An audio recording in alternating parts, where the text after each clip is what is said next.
When were you last at a Tory conference? Late 80s. Right. Late 80s. I think it was Bournemouth. So Mrs. Thatcher in... Yeah, no, she was the Prime Minister, yeah. And I used to come in those days to conferences. They were always held at the seaside. They were always enormous fun. Yeah.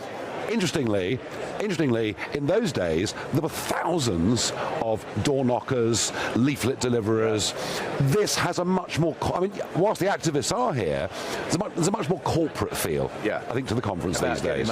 So you're here for the first time since perhaps 1987, 1988. Yeah. My first question is, are you had to rejoin the Conservative Party? Now, no. Would you like to share it with TV News viewers and listeners? I think that my presence here highlights the divisions within the party. Right. And the battle that will happen, I suspect, after the next general election. I went to the CDO dinner last night. Conservative Democratic Organisation. And these are rebellious group of Tories who feel the party's become unconservative, undemocratic. They're not really getting a choice to choose their own MPs as candidates, things like that. And, you know, I see what they're saying. I see what Suella Braverman's saying. And I do see, in some parts of the Conservative Party, things that I've campaigned on for 10 or 15 years now becoming mainstream. Mainstream in a wing of the party, but not in the party as a whole. And frankly, I mean, let's face it, after 13 years, this is not a Conservative party, it's a Social Democrat party. This is the Great British Growth Rally starring Liz Truss. They will not get everybody into the room. There is a genuine buzz here.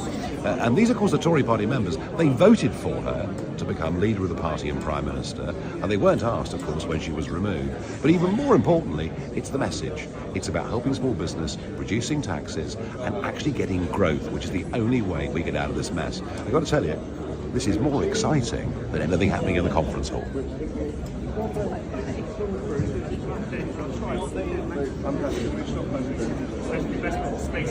What I want to talk about today is three things that we can do now as Conservatives to really change the agenda. Axing the tax, cutting the bills, and building the homes. So let's start with axing the tax. We need to unleash business across Britain. We need people to want to invest in our country. We need businesses to be able to expand, to grow, to create new jobs, to create new ideas. That's why I'm calling upon the Chancellor at the autumn statement to put corporation tax back down to 19%. And frankly, if we can get it lower, the better.